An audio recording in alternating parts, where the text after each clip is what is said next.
Bom, primeiramente, obrigado, Florian. A gente tinha feito essa introdução aqui e eu acho que é primordial e bem legal que, na verdade, você me mostrou coisas que eu mesmo não sabia. Mas muito legal. Agradecer também ao Paulo Correia pelo interesse, né, e como...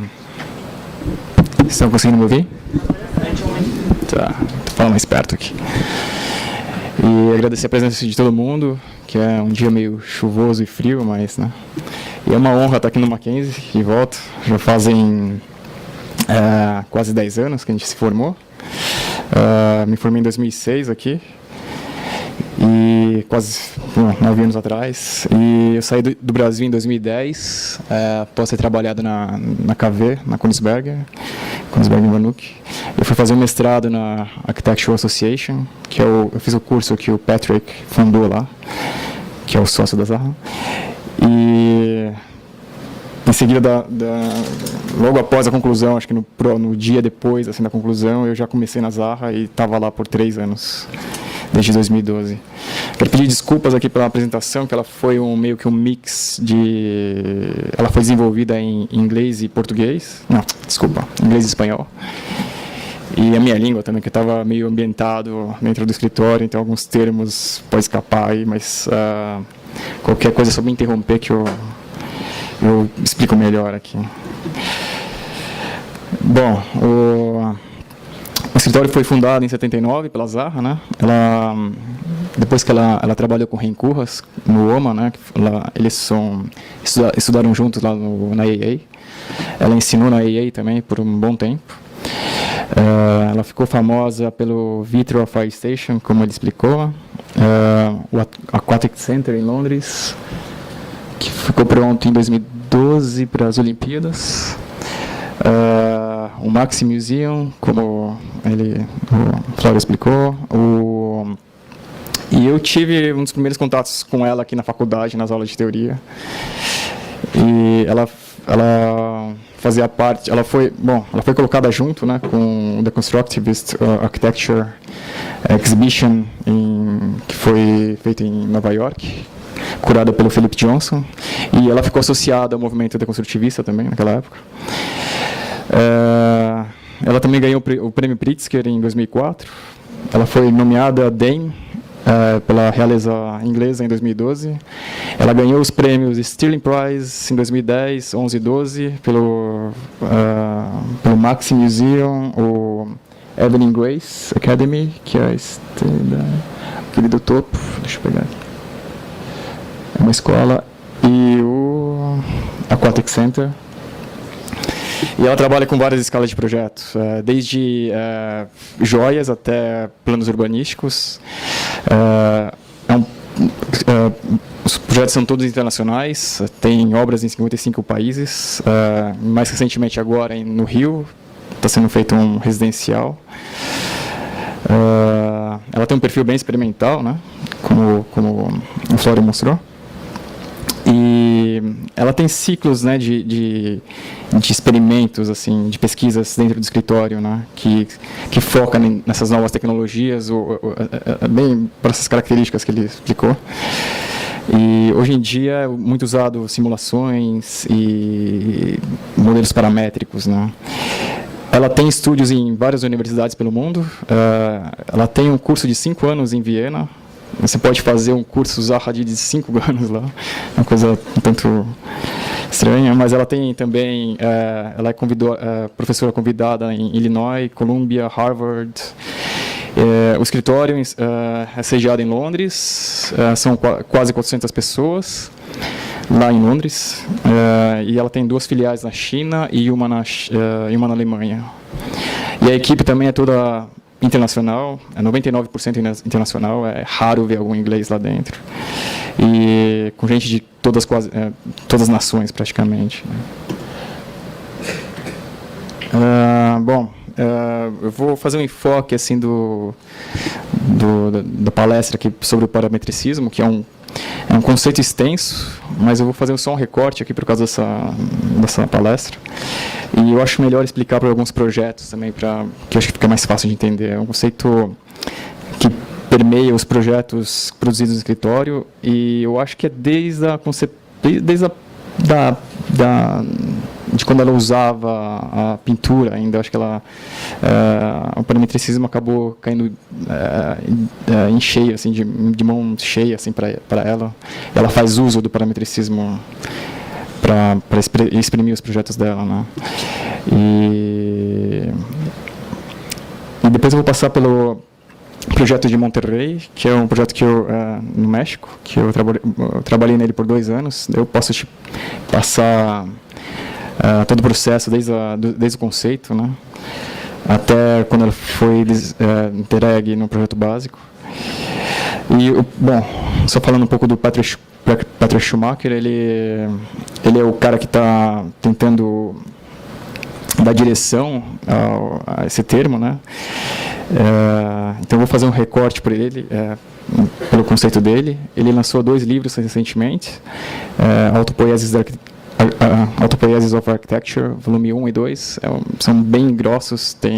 O primeiro tem 400 páginas e a segunda tem 700 páginas de texto.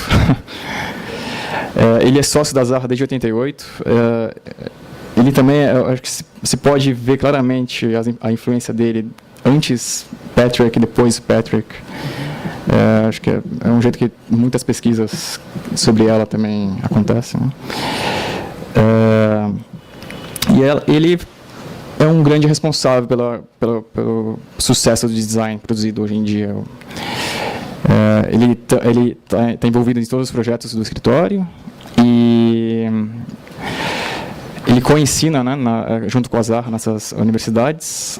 E ele também criou esse curso lá na Architectural Association, chamado Design Research Lab, que é o curso que eu fiz em 2000, já tem 15 anos, e virou referência mundialmente, né? E, bom, nessa imagem, são linhas de estudo de sistemas de torres paramétricas, e ela mostra como os tipos produzidos pela variação de um tipo de torre, né? A variação em termos de escala e a diferenciação que acontece, né, tipo, entre os estados primários e os finais, e ele busca essa figuração dinâmica, essa formação de coerência, né, e essa formação de legibilidade do conceito, né, que é o conceito paramétrico. Esse é um concurso internacional em Istambul, na Turquia, de 2006. Ele tem 55 hectares e 6 milhões de metros quadrados. Ele é uma proposta baseada em uso de vários sistemas. O primeiro é essa malha urbana, né, que ela... existe um estágio inicial, que seria só a ligação entre os pontos do contexto, e essa malha ela é posta por uma simulação computadorizada que simula... Ela simula comportamento de fios molhados, agregação de fios molhados, que é uma pesquisa que o Frei Otto, que ganhou o prêmio Pritzker agora, 1 mês atrás, ele explorava muito, né, essas simulações, mas com os próprios fios, e eles geram rotas otimizadas, né, entre a ligação dos pontos. O segundo, que é a transformação dos blocos perimetrais em setores residenciais baixos, como aqui. Então, eles se transformam em prédios de altos e em forma de cruz no meio do quarteirão. E aí, o terceiro, o sistema tectônico, né, da fachada dos edifícios, que também segue essa mesma lógica. Então, esses sistemas são calibrados e induzindo, né, os resultados até que a forma emergente, né, incorpore e expresse com elegância, no caso do parametricismo do Patrick Schumacher, que não é uma colagem de elementos, elas têm uma relação entre si, e se chega no resultado final, né? E isso influi na navegabilidade, na coerência e na legibilidade da proposta. Esse é o terminal de bondes na França, em Strasbourg. Aqui foi usado uma simulação de campo magnético, e ele influencia todo o design, desde as vagas de carro, como vocês veem aqui, até os postes de luz, colunas, lajes, caixilhos. O diagrama aqui em cima, não sei se vocês conseguem ver lá atrás, mas essa variação, né, os estados iniciais e finais pela influência do campo magnético. Um diagraminha, só para explicar. Esse é um projeto bem recente, acho que vai ser aberto esse ano no Science Museum de Londres. É uma instalação sobre aeronaves. Então, foi usado um sistema de simulação aerodinâmica para se chegar nesse projeto. E a simulação em si, ela influencia as formas, né, das instalações, o programa, a circulação, as dimensões dos mobiliários, e tudo isso causa tipo uma legibilidade mais forte do espaço, né? E de maneira geral é essa a essência do design paramétrico, que é quando a forma final ela é mais induzida através dos seus parâmetros, né, através das simulações, ao invés de serem deduzidas a partir de uma forma final, como é classicamente feito os projetos, né? Então isso acaba que hoje em dia não hoje em dia, mas ela adensa muito mais significados, que você consegue comprimir muito mais informação dentro do projeto. E o Patrick né, divulga isso, que isso é só possível com a computação hoje em dia, né? E isso tem sido discutido em vários níveis sociais, inclusive, né, que com práticas mais democráticas, porque isso também influi que não é uma imposição de uma forma, mas ela é uma negociação dos parâmetros do projeto. E, bom, dentro do urbanismo isso é bem forte, né, porque você tem a participação das pessoas, então a forma final não é idealizada ou imposta, ela é fruto disso, né, da negociação dos parâmetros. E eu só mostrei o projeto da Zaha aqui, mas isso está sendo muito usado, bom, foi, né, de certa maneira, assim, muito da pesquisa que o Frei Otto fez, o Morphoses, do Tom Mann, MAD, que é esse o arquiteto chinês, que está fazendo bastante sucesso hoje em dia, o Bjarke Engel, o BIG, Fosters, são arquitetos que estão construindo muito lá fora, ganham muitos concursos hoje em dia usando essas ferramentas todas e esses valores, né? E, bom, passei bem rápido só para fazer esse recorte aqui sobre o parametricismo, mas eu vou explicar o processo do projeto de Monterrey, que eu trabalhei por 2 anos. Bom, é um projeto residencial. Ele entrou no escritório em 2012 e foi desenvolvido até o projeto básico, agora no final de 2014. A gente começou com um time de 5 pessoas, eu, mais um mexicano, mais uma sueca, e um chinês e um venezuelano. E no final do projeto éramos quase 30 pessoas em um time. Então foi muito material produzido. Eu vou fazer uma panorâmica aqui só do que foi produzido. E eu vou passar então pelas pesquisas, que é onde a gente começa o projeto, para entender os parâmetros e os condicionantes do projeto, a análise do contexto, o processo de design, que é onde tudo isso vira o design, os sistemas, né, que eles viram, o processo de seleção, e vou mostrar mais a fundo a fachada no final, que foi a área que eu acabei me especializando,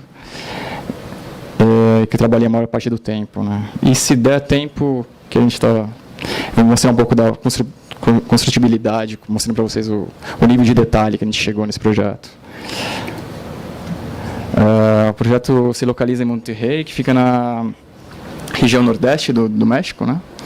É uma região semiárida, com muito verde.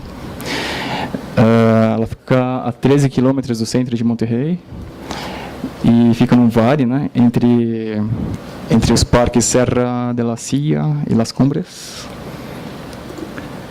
Uma região bem bonita. É uma cidade super bem desenvolvida.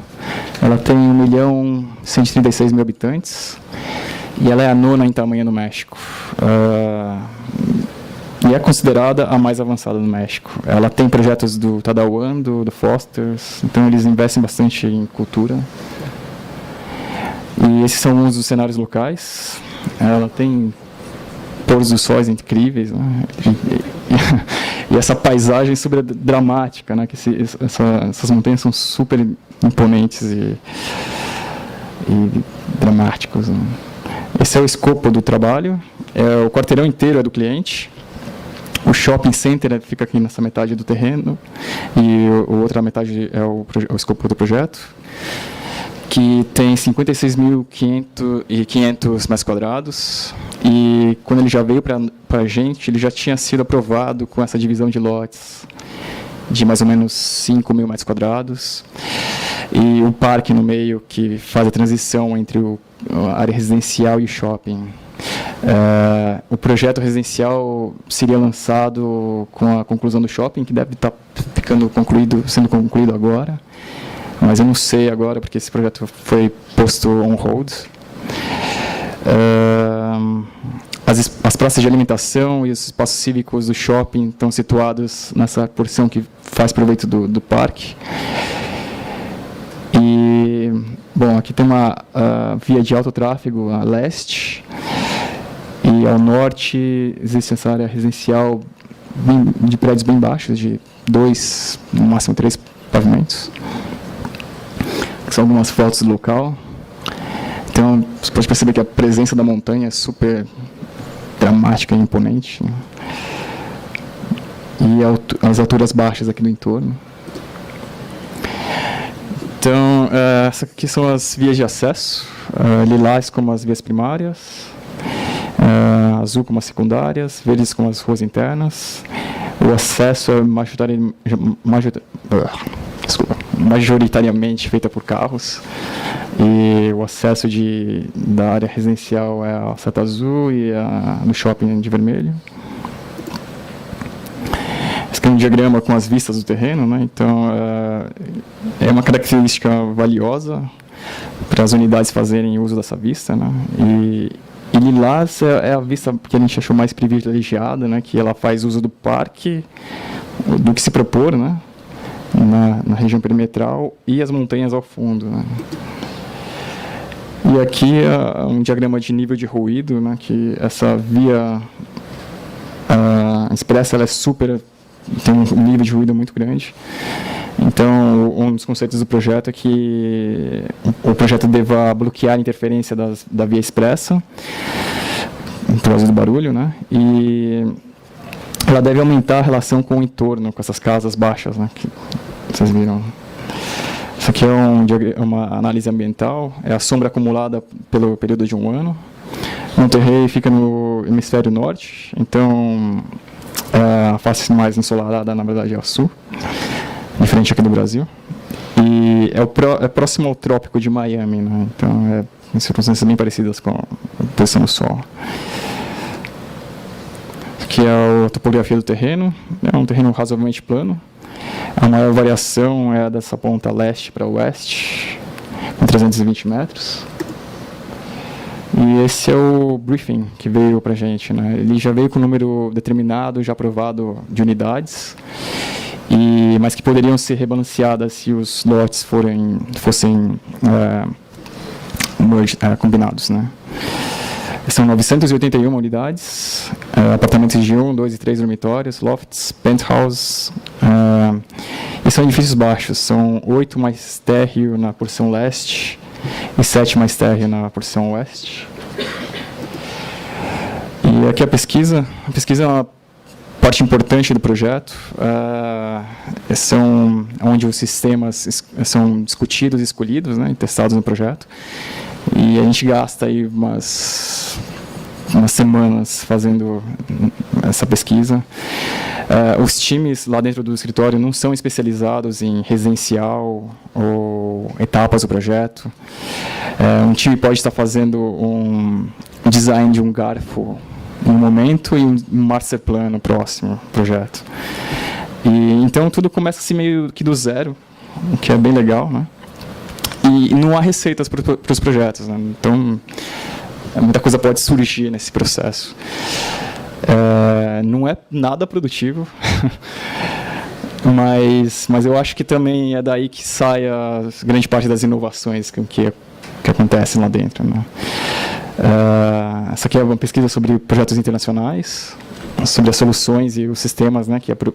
Aqui o foco foi achar sistemas que fazem uso da vista, né? Do aproveitamento da paisagem, tanto pela forma do edifício, como no caso do BIG Stretch Metal Housing, como a vista, que ela tem essa vista otimizada para os dois lados, né? O Bjarke Ingels trabalha muito com prédios que são basicamente diagramas, né? E o uso de pontes. Esse residencial do TEN, que é muito parecido com o Pedregulho do Heidi no Rio, né?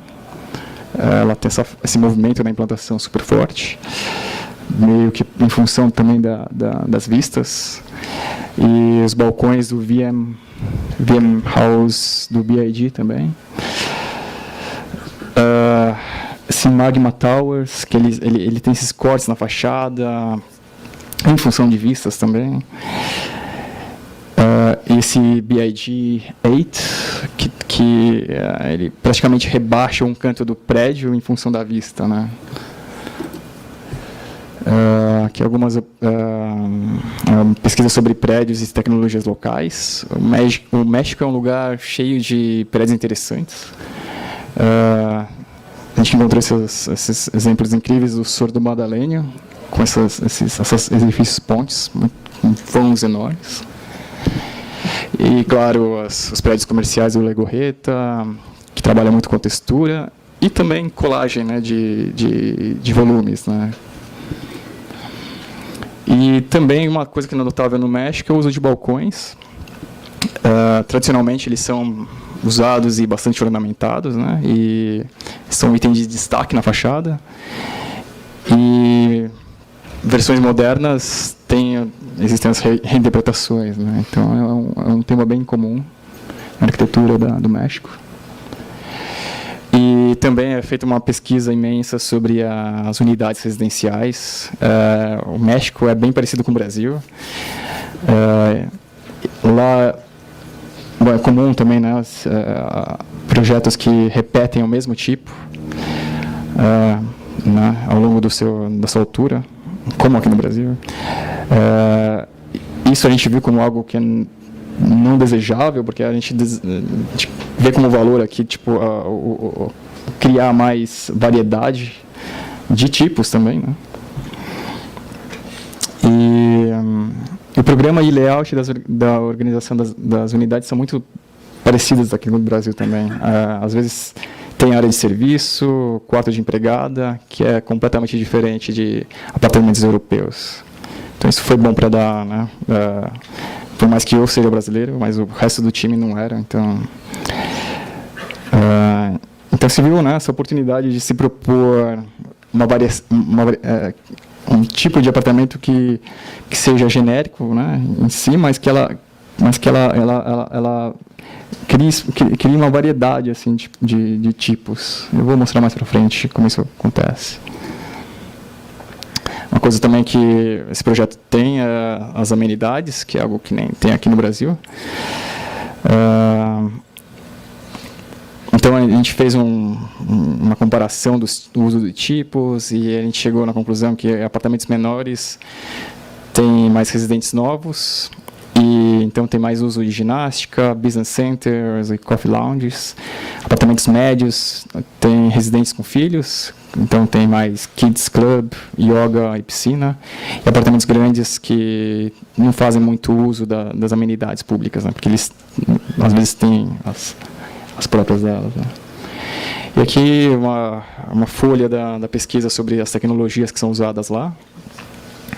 A gente pesquisou bastante esse uso desses painéis pré-fabricados de concreto, que é chamado GRC, Glass Fiber Reinforced Concrete, que é muito usado no escritório. E como nesses exemplos está super disponível lá no México, esse é uma rede de shopping center chamada Liverpool. O de cima são do arquiteto Iñaki, em Villahermosa, e de baixo é da mesma rede em Angelópolis. E fora essa pesquisa contextual, né, de como da situação do tema residencial no mundo, feita também dentro do escritório, essa pesquisa com explorações que são feitas dentro do escritório, construídos e não construídos. Existe uma quantidade imensa de exploração que é feita dentro do escritório, então muita coisa é reciclada lá dentro e fica disponível para a gente pegar a qualquer momento, ou mesmo falar com as pessoas que produziram elas. Então, no caso desse projeto, a gente começou a olhar em exemplos que tenham tipo, edifícios pontes, que tenham uso de balcão. E aí esses tipos são escolhidos, né, e são adaptados, são trazidos para dentro do projeto e testados, né. Eles funcionam como uma espécie de sistema. Na primeira imagem aqui, é é um projeto residencial. Desculpa, eu não peguei o nome dele, mas é um projeto residencial. Esse aqui é um projeto Hainan, é um hotel na China. E ele tem esse movimento orquestrado dos balcões. O Agora Garden com esses balcões gigantes em balanço, que seguem também um certo movimento do prédio. E esse é o Soho Galaxy, que abriu faz uns 2 anos na China. Um empreendimento enorme, com essas conexões entre os prédios, que são pontes, né? E esse Bank of Jinzhou, na China, que tem essa estratégia formal de operações booleanas, né, com criação de vazios. Esse aqui é o Design Development, que é onde aqueles sistemas lá pesquisados são trazidos para o projeto. Esse é o primeiro esboço da evolução de uma das opções que a gente desenvolveu lá dentro. No primeiro momento é somente uma sobreposição, né? A gente traz ele para sentir as proporções. Mas o objetivo nesse caso aqui é explorar a dinâmica dos espaços criados a partir dos edifícios pontes, né? E explorar o potencial dela de criar variação de espaços. E espaços também com muita sombra, porque o México, em Monterrey, é um lugar super quente. Então, os espaços intersticiais e sombrosos são supervalorizados, né? E também maximizar a vista do parque interno e das montanhas. Esse aqui é um outro esboço de um sistema de transformação entre os prédios. Então, esse aqui é um outro esboço. A gente vai usando esses programas paramétricos lá dentro do escritório. Aqui foi usado o Maya. Nessa opção, eu usei o Maya Blend Shape, com aquela mesma história, né? Tipo, você define o estágio inicial do prédio, nesse caso, seguindo aqueles conceitos que foram identificados naquela análise, né? Dos prédios serem mais densos para formar uma barreira aqui com o parque, né? Com relação ao ruído dessa avenida. E o estágio final, que na verdade é essa parte aqui, né, seguindo esse movimento meio em U aqui, chegar nesse momento aqui e ele ser super fragmentado para compatibilizar com o tamanho, com a proporção dos prédios do entorno, né. Aqui é mais uma interação do design, com alguns balcões sendo incorporados. Nesse caso, foram colocados na fachada norte, que é a parte mais ensolarada, né? Essa é uma outra opção desenvolvida. Ela explora essa estratégia formal como meandros. E é mais ou menos um reuso daquela estratégia do projeto do BIG, aquele Big Metal House. Então foi explorada essa capacidade dela de criar esses espaços intersticiais, espaços com sombras, né? E a visibilidade otimizada do contexto, aqui mais uma outra iteração desse design. Também foi usado o Blend Shape para negociar essas formas. Aqui uma outra iteração de design, articulando, né, aquele mesmo conceito dele ser mais denso, junto a essa parte oeste mais fragmentada na parte leste, desculpa. Aqui, quando, né, se vai se ajustando a quantidade de área construída. E essa opção, ela usa as montanhas a seu favor também, né? Ela tem essa relação com as montanhas, formal com as montanhas, que é uma coisa que é desejável aqui nesses sistemas, que sejam sistemas que se somem, né, para a legibilidade do projeto. Isso enriquece, né, dá mais coerência para o projeto. O entendimento do conceito fica muito mais óbvio. E ele cria esse repertório próprio e é autorreferencial. Ele não é uma colagem de algum conceito externo, né? Ela tenta criar esse conceito interno dela. Ela acaba sendo mais autorreferencial.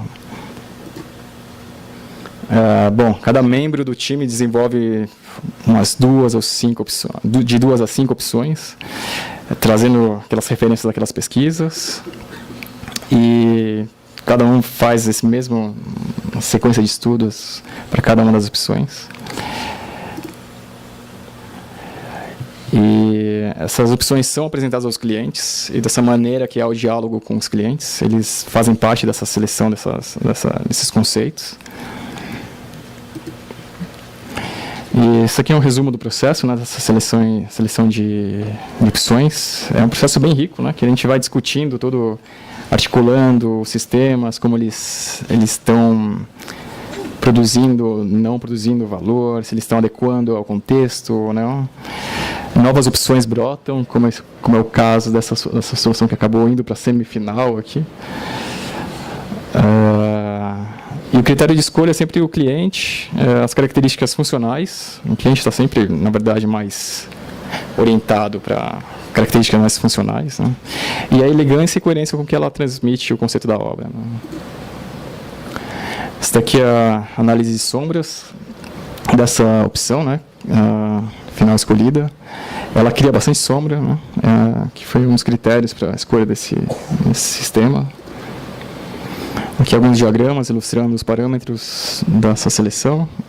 As alturas do edifício, né, 7 mais TR do lado oeste e 8 mais TR do lado leste, não é muito alto. Esse é um diagrama de visibilidade das unidades, né, então essa vista que se tenha do parque e das montanhas ao redor é o que foi valorizado como conceito. Mais diagramas, se produz muito diagrama lá dentro do escritório. São diagramas de visibilidade das unidades, de um outro ângulo, né, marcada com cores. Amarelo as vistas que têm vistas somente da montanha, laranjas as que têm as vistas das montanhas mais o parque. E ocorre esse gradiente, né, suave de transição entre uma e outra, né, que é algo também desejável e que enfatiza também, mesmo que é um diagrama de visibilidade das unidades, mas ela enfatiza o movimento também da massa em si, né. Esse é o sistema de distribuição das unidades, de 1, 2, 3 dormitórios. Elas também foram aplicadas seguindo esse gradiente de tamanhos, do maior para o menor, né? Então, penthouses nos topos e nas pontas, preferencialmente. Elas são seguidas de apartamentos de 3 dormitórios, seguidos por apartamentos de 2 dormitórios. Tudo isso para confluir nessa legibilidade do conceito. E aqui a distribuição das amenidades, ela seguiu o sistema de distribuição dos tipos, né, pelo perfil de uso que eu comentei anteriormente. Então, os kids clubs ficam perto das unidades de 2 a 3 dormitórios, as cafeterias e salas de ginásticas perto de lofts, e apartamentos de 1 dormitório e assim por diante. Aqui é o sistema de acessos e circulações.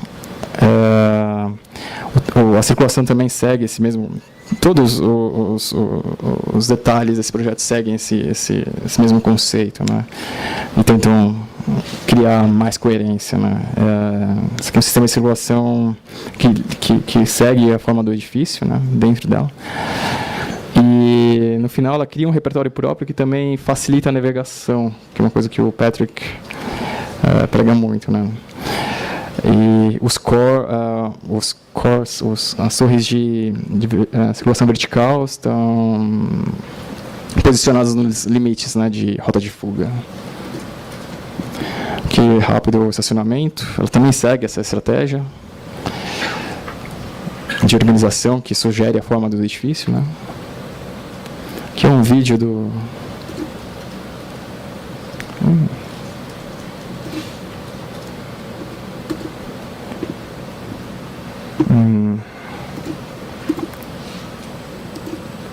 Abre a parte o vídeo. Né? Desculpa. Deixa eu achar o vídeo aqui. Se alguém tiver alguma pergunta... Só um segundo. Fala. Aquele parque é livre de acesso para quem também não mora no edifício ou só para quem mora? Ele é semipúblico. Ele é usado pelos residentes e também tem algumas áreas lá dentro, tipo de capela e o lago que é de acesso público. Só um segundo.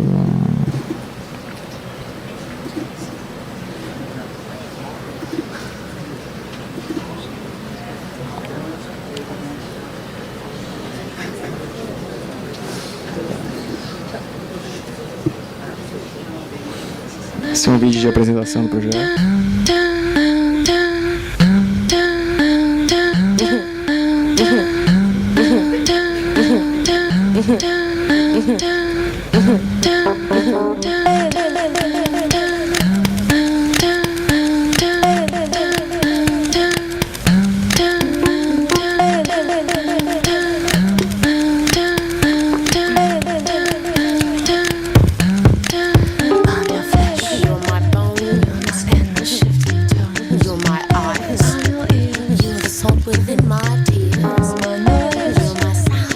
Dark and shifting ground. You're my guess. I'm your nose. You are really wrong, I know.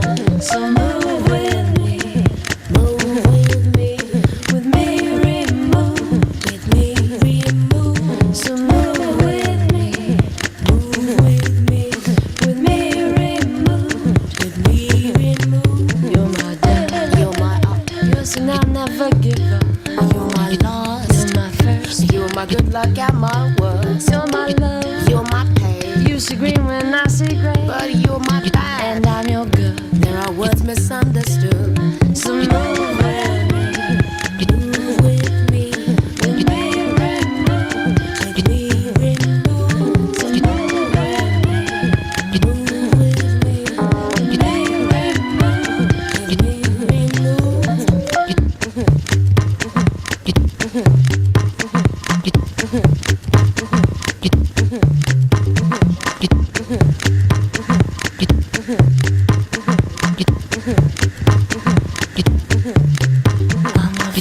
You are my hand. I'm your three-man, one-man band. You're my feet. I'm your toes. Where you come from, no one knows. I'm your breath. You're my tongue. I feel old when you look young. You're my vision. I'm your sin. And you are butter. I am this. I am nervous. You are calm. I see lines upon your palm. I am close. We are near. Though the ending is not clear. We are separate. We are one. The division has begun. Tá, esse é o vídeo que não tocou. Aqui são alguns renders estáticos, a perspectiva geral da implantação. Aqui como ela se comporta nessa via expressa, né? Aqui a relação que ela tem com as casas do entorno, quando ela chega fragmentada, né? Naquela sequência de forma que vai se desfazendo e ela chega mais na proporção das casas do entorno.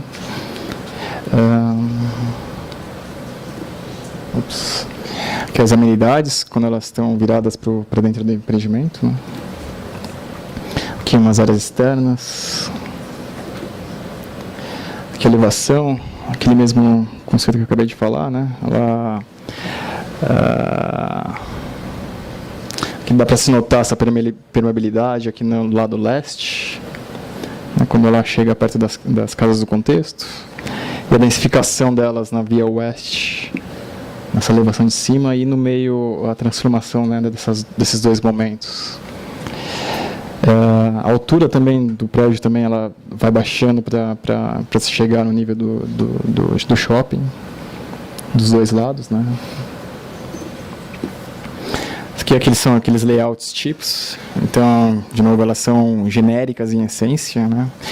Mas elas foram pensadas com essa capacidade de se adaptar aos movimentos da massa, né? E que, quando elas se adaptam, elas deveriam criar mais variedade de apartamentos, né? E contribuir com o conceito do projeto. Aqui, quando elas estão aplicadas na massa, né? Então, as paredes seguem a malha estrutural do edifício, que segue a forma do edifício, né? Uma vista de uma penthouse, e ao fundo se tem a visão do parque, os edifícios e as montanhas ao fundo. O caixilho também segue, né, no nível tectônico, esse conceito é permeável até o desenho do caixilho, que segue o movimento da fachada. Aqui os espaços criados debaixo das pontes. E o movimento da fachada também enfatiza o movimento da massa, né? Tudo isso para criar essa coerência do conceito, né? E aqui o sistema usado para a concepção do parque é um sistema que reage com o sistema da massa do edifício. Ele é baseado em meandros também, da mesma forma. Ela é mais densa na região oeste, mais dispersa na região leste, mesmo conceito. E a transição desses dois estados criam, né, essa variedade de espaços tipo in-between. E também foi usado um uso temático de plantas, né, como mais desértico nessa área e mais amazônico, tropical, nessa região de cá. E aqui algumas perspectivas do parque, vista do shopping. Essa de baixo aqui é a vista geral, vista de dentro do empreendimento. E isso foi uma geral do projeto, né? O uso de ferramentas paramétricas aqui é essencial para poder condensar esse nível de coordenar, né, o conceito com essa quantidade de informação que a gente condensa no projeto. E é um sistema que é usado em todas as escalas do design, né, como você percebeu, desde a implantação até o caixilho, né? E ela faz muito uso desses in-betweens, né, que são essas transformações, esses in-betweens entre os estágios iniciais e finais. É muito querido assim, que isso seja lido, né, em todo o projeto. Vou passar para a fachada, que foi a parte que eu mais trabalhei, né? Posso mostrar como a gente usou as ferramentas. Os balcões, então, também foram parametricamente aplicados, segundo os níveis de incidência solar. Os tipos 3 e 4. 3 e 4 aqui nessa região, elas foram usadas nas regiões com muita incidência solar, por terem esses sombreiros aqui. Sombreiros México. E os tipos 1 e 2 foram usados nas regiões com menos incidência solar, por não ter o sombreiro. Aqui em cima, a análise ambiental, com os níveis de incidência solar mapeado na geometria, né? Isso é algo que você consegue do Ecotext, hoje em dia é super fácil. O de cima é o nível de incidência solar que você capta durante o período de um ano, e aqui embaixo o dia mais quente do ano, né? Somente o período de um dia. Bom, e a fachada, né? Ela tem uma lógica super deep, super profunda, né? Ela tem muito detalhe. Eu vou tentar dar uma panorâmica aqui. Ela começa, né, básico, talvez seja a paginação da fachada. Ela tem essa paginação que eu não encontrei o termo, mas ela é tipo tijolo empilhado, defasado verticalmente. E além de ter esse padrão, ela também tem diferentes larguras, né? 6 metros em vermelho, 9 metros em laranja, nesse diagrama de cá, e amarelo 12 metros. Ela determina a distribuição dos tipos de apartamento também, porque os apartamentos não devem dividir o mesmo balcão, né?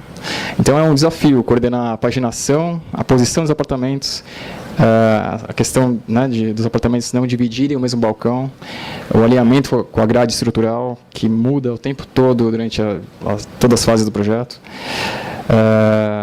E ainda sugerir esse movimento de contração e expansão, que também para enriquecer o conceito do projeto, né? Então ela tenta ser mais expansiva nas regiões onde, né, para sugerir mais o movimento, as regiões finais, e mais comprimidas nas regiões de curva e meio, né? Então foi essencial, né, o uso de ferramentas paramétricas para isso, que você tem modos de tirar os quantitativos em tempo real, e de maneira artesanal seria praticamente impossível, né? Aqui são os 3 tipos básicos dessa fachada. Amarelo também não encontrei um termo para ele, mas é celossia. Laranja em balcões, vermelhos os finais de massa, né? E esse sistema paramétrico, a gente usou o Grasshopper e o Rhino. Ele tem a capacidade de ler essas cores da geometria, né? Então, isso não são só diagramas, na verdade eles são usados no modelo em si. Isso aqui é um detalhe desses finais de massa, né? No final a gente racionalizou eles em 3 larguras, 17 metros em amarelo, 16 metros em laranja e 9 metros em vermelho. Aqui os componentes dessa fachada. Ela tem uma geometria bem simples. São revestimentos de painéis de concreto pré-moldado, né, como aquele caso daquele shopping. Caixilho simples e divisão interna, que é uma parede também simples. Esses aqui são os balcões, que são usados em 60% da fachada. Cada tipo tem 3 subtipos, né? Tem o tipo 2 e 4 sendo usados aqui. E a gente usou essa associação por RGB, que são 3 valores, né? São Red, Green and Blue. Então, todos que estão virados para a direita, né, que a parede está do lado direito, usa o lado direito do RGB, e os que estão virados para o lado esquerdo, o lado esquerdo do RGB, né? E os valores que eles têm, eles são associados a essas dimensões de extrudagem, né? E o tipo O, preto, que é o tipo de transição entre esses 2 tipos de balcão. Aí se tocou. Aqui é como ele funciona lá dentro, né? Esse primeiro momento aqui eu só pintei ele de preto. Isso aqui é só uma ilustração. O que você vê aqui em cima é o resultado de baixo. Nesse primeiro momento aqui são todos flats, aquele tipo O.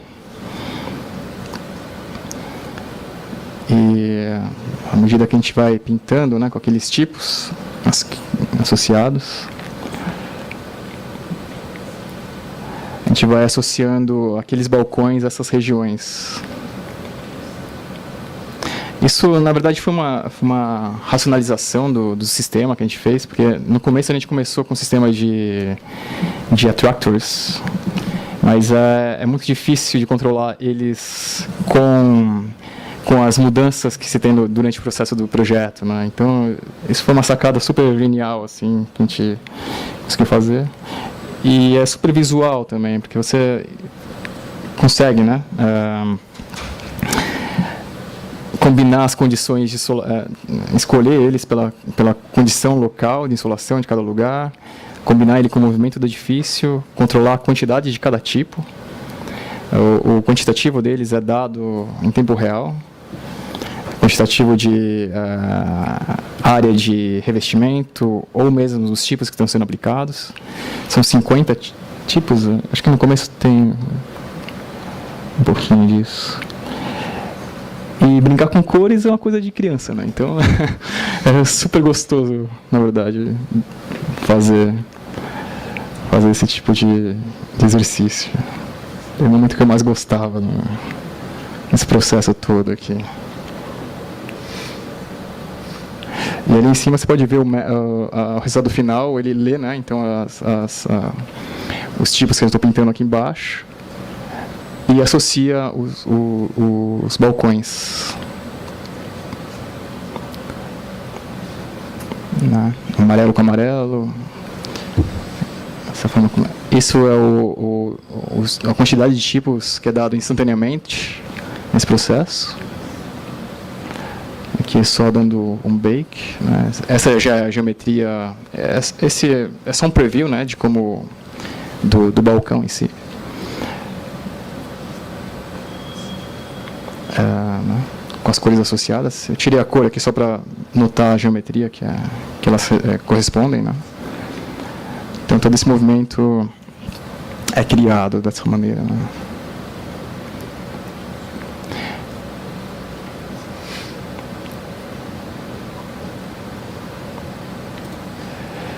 Esses daqui são os parâmetros os componentes, né, do balcão. Eles também são produzidos dentro, né, balaústre, revestimento externo, caixilho e os painéis sólidos. As medidas, né, que eles têm. Tudo isso a gente coloca ele dentro essas informações. Ela também são basicamente duas linhas que dão origem a essa geometria. As linhas de base, né, do módulo de base, e a linha que vem para frente, né, que é extrudada. A partir dele, a gente tem todas as larguras de cada balcão, os tipos, e tudo essa definição do Grasshopper é montado manualmente. Então a gente tem controle e acesso a todos os parâmetros de composição, né, dessa geometria. Inclusive os caixilhos, né, eles foram produzidos aqui também dessa forma. Ela tem aquele movimento que segue a direção do balcão. Isso aqui é o componente feito para o balcão em si. Então todos aqueles parâmetros, aquelas medidas são trazidas aqui e são operações simples, assim. Bom, para mim parece simples agora, mas você só dá um offset das curvas, usa os vectors, move os pontos e você chega nessa geometria. Não, mas não é muito complicado. É isso. Não, mas na realidade acho que demorou um tempo para eu chegar nesse nível. Estou te mostrando o resultado final, mas isso demorou uns 1 ano e meio para eu chegar nesse resultado aqui. Esses daqui são aquele tipo celocias, né? Então eles são menos complicados, eles são só planos, basicamente, e eles só mudam o ângulo. São 3 ângulos. 125 graus, 145 graus e 153 graus, e eles têm essas cores associadas com eles também. Então o modo de aplicação deles é idêntico. E de novo, né, a quantidade que você tem em tempo real ali são 50 peças de 125 graus. Isso é para ver a forma. E aí todo o processo de pintar, associando pelas cores, né?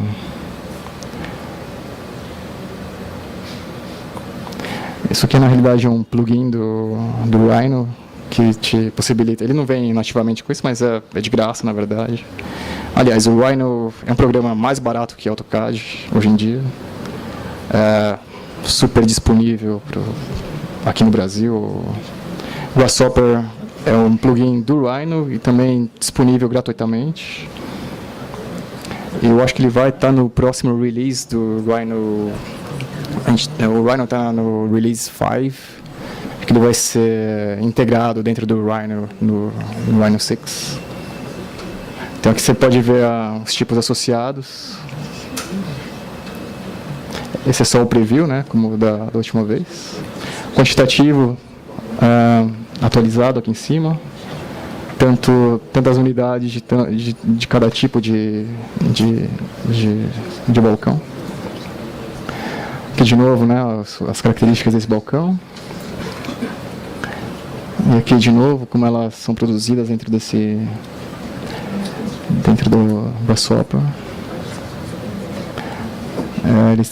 Ele é um pouco diferente do anterior, porque ela produz essas faixas também, né? Mas tudo com base naquelas duas linhas, a linha de dentro e a linha de fora.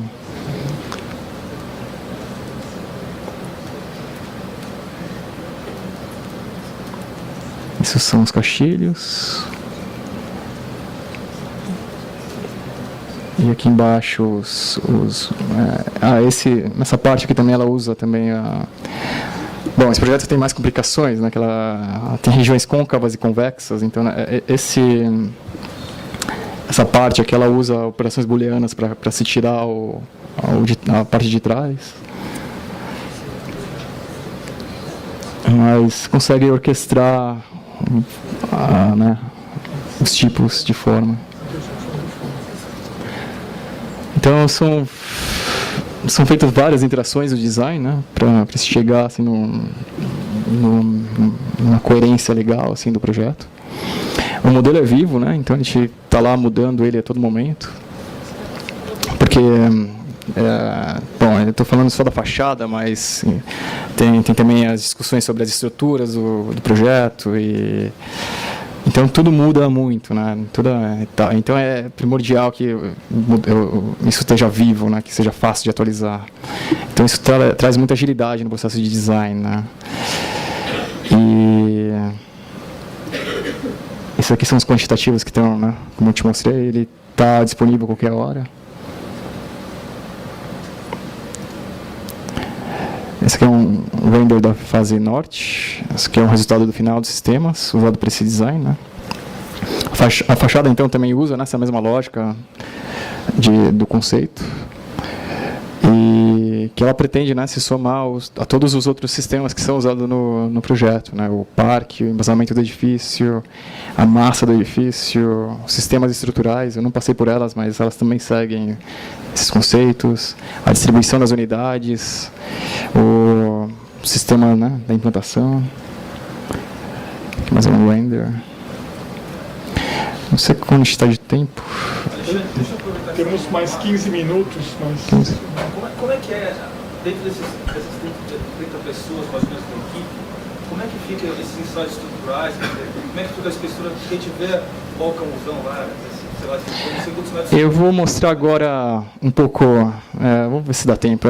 Bom, paralelamente com isso, a gente tem os consultants, os consultores, né, que trabalham com a gente. Eles são os técnicos que fazem a viabilidade disso.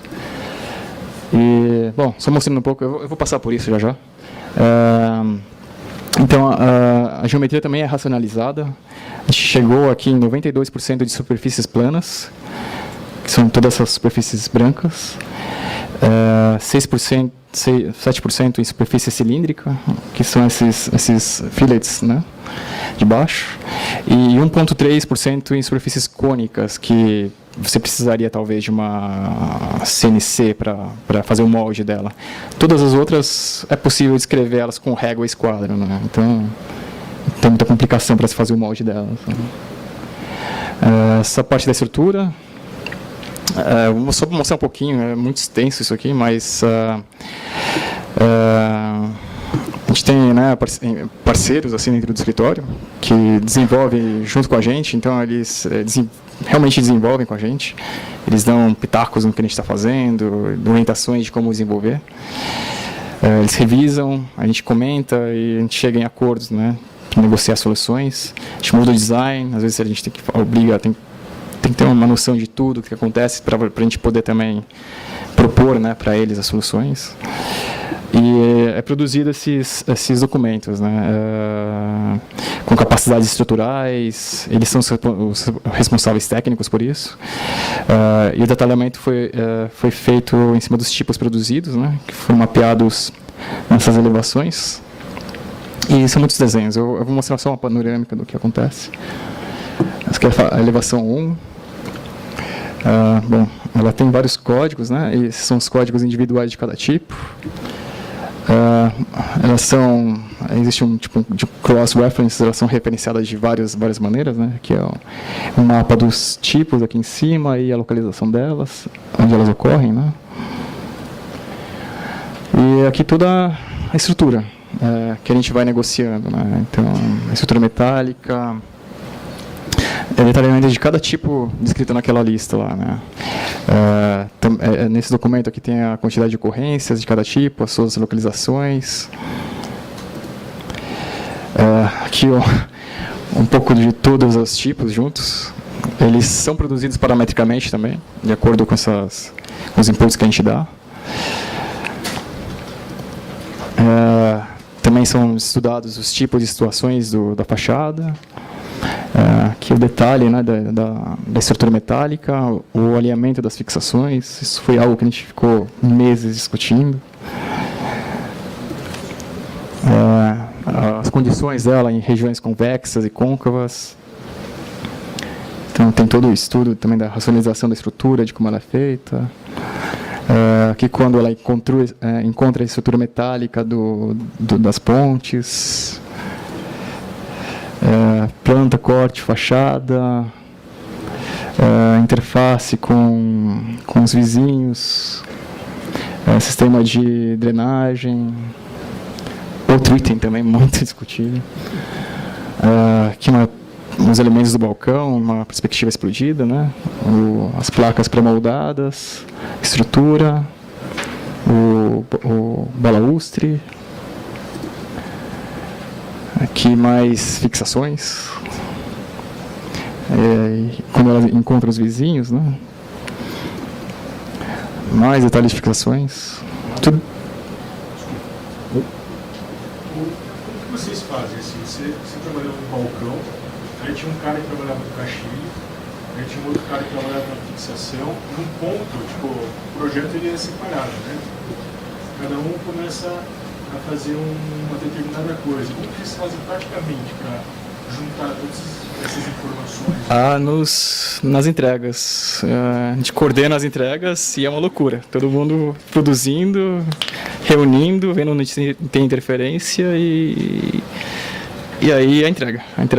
Eles entregam esse documento. Então até a entrega vocês não têm ainda digamos, tem várias entregas, né? Tem várias entregas. Vão ver as interferências, vão acertando. Isso, é direto, né? A gente tem reuniões semanais com esses caras e a gente vai mandando geometrias para eles voltam com feedback e a gente vai levando desse jeito, assim. Que mais? Bom, são inúmeros desenhos. Detalhe do caixilho. Estrutura do balcão, fixação de novo. Aqui interface de novo com topo e baixo. Estrutura dentro do balcão. Toda uma série de desenhos. Revestimentos. Aqui também, eles também são encarregados por isso, né, pela sequência de montagem dos balcões. Também tudo. Como eles devem ser içados, a sequência de montagem deles. Aqui outra faz parte da mesma folha. Aqui detalhes do caixilho. Né, ele tem esse movimento do caixilho, né, que tem o mesmo movimento, o mesmo lado do balcão. Bom, a escolha também né, a gente ficou um bom tempo tentando achar o melhor tipo de caixilho, de perfil para o caixilho também. Deveria ser o mais esbelto possível. Bom, inúmeros desenhos. Só esses detalhes eu acho que daria mais uma outra palestra, a gente poderia fazer aqui. Bom, eu finalizo aqui. Queria agradecer o interesse de todo mundo, né? Tá aqui. Só um segundinho, deixa eu só fazer uns comentários aqui. E essas ferramentas estão disponíveis aqui no Brasil. Isso não e não é difícil mexer com eles. Eu sou prova disso, eu fiz Mackenzie em 2006, né? E eu e o Flora, a gente está bolando alguns workshops, design workshops, que exploram um pouco isso. dá para se fazer isso que você está vendo aqui é super pragmático, na verdade. Isso pode ser levado às últimas consequências aqui dentro da faculdade, né? Aqui dentro, eu acabei de ver agora que há 1 ano e meio atrás, né, que foi adquirido essas laser cutters e vocês não sabem como isso é precioso, o que vocês podem fazer com eles. As possibilidades são imensas. E havendo interesse também de fazer alguma outra palestra, eu fiz um mestrado na EA, né, um trabalho chamado Endemic Interstices, que foi desenvolvido lá no Design Research Lab, que é um projeto paramétrico, mas muito mais especulativo, né? A EA tem esse perfil super especulativo e esse projeto não foi exceção. Eu vou deixar um vídeo dele passando no final. E o meu site, eu vou manter ele atualizado sobre tudo isso que estiver acontecendo. E talvez a gente se esbarre por aqui com alguns cartazes, pregando alguns cartazes aqui de novo, né? Bom, é isso. Obrigado.